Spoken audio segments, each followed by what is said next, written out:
বিশ্ব আগাচ্ছে ঠিকই, বাট নিউক্লিয়ার কোন যুদ্ধের দিকে। এখন বলবে ভবিষ্যৎবাণী করে দিল নিউক্লিয়ার যুদ্ধ হবেই তো বলি নাই, বলেছি হওয়ার মুখোমুখি অবস্থা দাঁড়িয়ে আছে। যে কোনো মিলিটারি অ্যাফেয়ার্স যারা পড়াশোনা করে, ভালো মানের পলিটিশিয়ান যারা যারা ইন্টেলেক্ট রাখেন মাথার মধ্যে, শিক্ষিত সমাজ এবং মিলিটারি অ্যাফেয়ার্স যারা বোঝেন, তাদেরকে জিজ্ঞাসা করে দেখি যে আবু তো আদনান ভাই একটা লেকচারে বলেছিল যে সারা ওয়ার্ল্ড নাকি নিউক্লিয়ার যুদ্ধের দ্বারপ্রান্তে দাঁড়িয়ে আছে, কথাটা কতটুকু সত্য? তারা অ্যান্সার দিবে ইনশাল্লাহ। দেখেন, এই শিক্ষিত সমাজ অ্যান্সার দিবে ইনশাল্লাহ। তাকে জিজ্ঞেস করতে যায় না যে বিষয়ে কোনো জ্ঞানী রাখে না। আমার কথা কি বুঝতে পারছেন? যারা এই সেক্টরে পণ্ডিত তাদেরকে জিজ্ঞাসা করে, তারা বলবে যে হ্যাঁ, এটা মুখোমুখি দাঁড়িয়ে আছে, যে কোনো সময় হতে পারে। হতে পারে আমরা নিউক্লিয়ার যুদ্ধ হবে কিনা তা তো আর আমরা কোরআন সুন্নাহয় পাইনি। এতটুকু পেয়েছি, মালহামা হবে। কি হবে?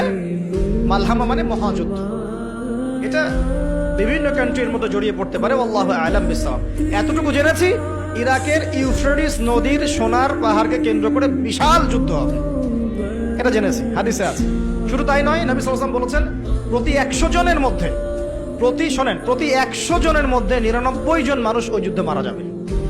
যারা যুদ্ধে অংশ নিবে তাদের কথা বলা হচ্ছে। মুসলিমদেরকে বলা হচ্ছে তোমরা ওই সম্পদে হাতও দিবে না।